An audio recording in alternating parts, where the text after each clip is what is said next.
नमस्कार दोस्तों। बहुत समय पहले की बात है। एक राजा था जो अपनी प्रजा और अपने परिवार का खूब ख्याल रखता था। लेकिन राजा को अपने आदमियों पर कुछ दिनों से संदेह था और वह उस राजा के तीन बहुत ही खास मंत्री भी थे जो उसका काम संभालते थे। लेकिन कुछ दिनों से राजा के उन तीनों मंत्रियों में से कोई एक मंत्री ऐसा था जो राजा के पैसों में गड़बड़ी कर रहा था और वह मंत्री अपने काम को ठीक से नहीं कर रहा था। अब राजा काफ़ी दुविधा में था। राजा को यह समझ नहीं आ रहा था कि उन तीनों मंत्रियों में से कौन सा मंत्री बेईमान है और कौन सा मंत्री ईमानदार है।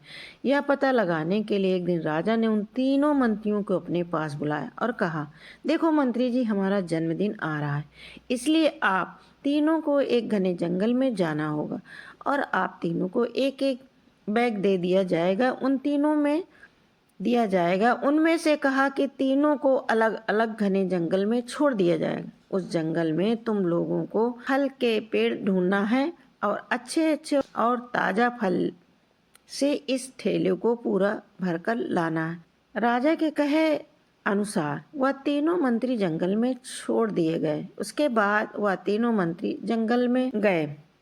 पहला मंत्री बहुत ईमानदार था और मेहनती था, तो उसने राजा के लिए बहुत सारे अलग अलग और अच्छे अच्छे ताजा फल तोड़े, ठेले को पूरा भर लिया। लेकिन उसे यह सब करने के लिए बहुत मेहनत करनी पड़ी। उसने अपना काम पूरा कर लिया था। वह बहुत थक चुका था और उसने अपना काम ईमानदारी से भी किया था। अब दूसरा मंत्री जो था वह बहुत ही चालाक था। उसने सोचा कि राजा के पास इतना समय थोड़ी है कि वह यह सब जांच करे कि मैं अच्छा फल ले आया हूँ कि खराब। तो बिना ज़्यादा मेहनत किए उसे जैसे ही जमीन पर फल गिरे पड़े मिले, उसने वह फल ठेले में रख लिए बिना यह सोचे कि वह अच्छे हैं या खराब। वह बहुत ज़्यादा खराब थे और आराम से पेड़ के नीचे बैठ गया। तब तीसरा मंत्री जो बहुत ही ज़्यादा बेईमान और आलसी था, उसने सोचा कि राजा से ठेले की लंबाई और वजन ही देखेगा। यह नहीं देखा कि उसके ठेले के अंदर क्या है और कितनी अच्छी और ख़राब चीज़ें हैं। तो उस तीसरे मंत्री ने बिना कुछ सोचे समझे अपने ठेलों को सूखे पत्तों और कुछ छोटे मोटे पत्थरों से भर लिया और वह पेड़ के नीचे बैठ गया। शाम होने का इंतजार करने लगा। राजा के कहे मुताबिक समय समाप्त हो चुका था, शाम भी हो चुकी थी। अब वह तीनों मंत्री भी एक साथ अपने अपने ठेले के साथ राजा के महल पहुंचे। राजा ने देखा कि वह तीनों मंत्री जंगल से वापस आ गए। राजा ने उन तीनों मंत्रियों के ठेले खोल कर देखा कि अंदर क्या क्या है और उसने उन तीनों मंत्रियों को अलग अलग जेल में 1 महीने के लिए कैद कर दिया। राजा ने सिपाहियों को यह आदेश दिया कि इन तीनों को 1 महीने तक खाना नहीं दिया जाएगा और यह तीनों भी 1 महीने तक वही फल खाएंगे जो इन तीनों ने जंगल से अपने ठेले में भर के लाए हैं। और उन तीनों मंत्रियों को राजा ने जेल में कैद कर दिया। पहला मंत्री था जिसके पास ठेले में अच्छे और ताजा अलग अलग फल भरे हुए थे। उसने जेल में 1 महीना आराम से गुजार लिए, अच्छे फल खाते हुए जो उसने खुद जमा किया था। उसके बाद जो दूसरा मंत्री था जिसने बेकार और खराब फल अपने ठेले में भरे, उसे भी बेकार और खराब फल 1 महीने तक खाने पड़े और वह उस जेल में ज़्यादा दिनों तक टिक नहीं पाया और बाद में वह खराब फल खाने की वजह से बीमार पड़ गया। उसकी भी तबीयत खराब हो गई। अब जो तीसरा मंत्री था जो बहुत ही बेईमान और आलसी था, जिसने अपने ठेले में सूखे पत्ते और छोटे मोटे कंकड़ पत्थर भर रखे। उसके ठेले में खाने के लिए कुछ सूखे पत्ते और कुछ छोटे मोटे पत्थर ही थे। वह 1 महीने क्या खाता और तभी उसे अपने बेईमान और आलसी पर पछतावा होने लगा। मैंने उस दिन थोड़ा मेहनत करके इस ठेले में फल रख दिए होते तो आज मेरा यह हाल नहीं होता।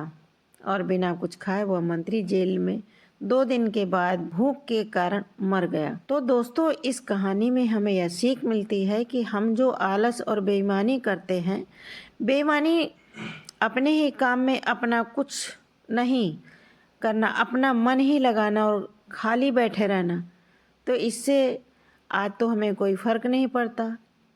आज तो हम अपने काम में आलस करके आराम कर लेते हैं, लेकिन कल भविष्य में कुछ दिन के बाद हमें उस पर पछतावा होता। बहुत से लोगों को यह कहते हुए सुना होगा कि काश उस समय पर मैं ऐसा ना करता या मैं ऐसा कर लेता तो आज उस इंसान की जगह मैं होता। लेकिन उस समय पर उन लोगों ने आलस को अपनाया था, इसलिए वह आज